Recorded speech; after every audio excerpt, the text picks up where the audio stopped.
Səyyar Asan Xidmətin avtobusu növbəti dəfə Qazax rayonundadır. Xidmətin əməkdaşlarının bugünkü işi həmişəkindən fərqlənib.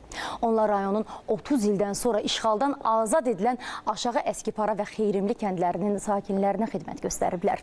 Bundan məmnun qalan sakinlərin təəssüratlarını növbət sujetdə biləcəyik.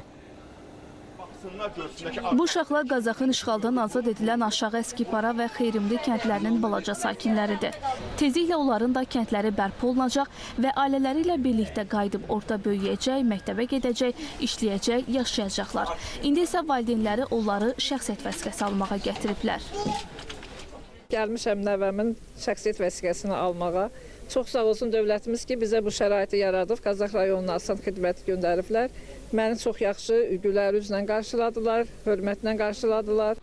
Aşağı Əskipara və Xeyrimlinin digər sakinləri də yeni şəxsiyyət vəsiqəsi almaq və dəyişdirmək üçün Səyyar Asan Xidmətdən yararlanıblar. Bu, onları əlavə vaxt itkisindən azad edib. Şəxsiyyət vəsiqəsini dəyişdirmək üçün Asan Xidmətə müraciət etdim. Yaxşı qarşıladılar. Bütün sənədlərimi Asan yolla təqdim etdilər. Yaxın vaxtlarda da yeni pasportumu alacağım. Mən bugün Asan Xidmətə müraciət elədim. Şəxsiyyət vəsiqəmi dəyişdirmək üçün bir gün müddətində heç bir ödəniş edəmədən biz şəxsiyyət vəsiqəsini dəyişdirə bildik.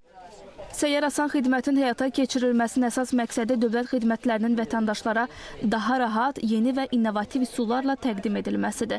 Qazaxın işğaldan azad edilən sakinlərinə xidmət nümunəsində yenə də vətəndaş məmnunluğuna nail olundu.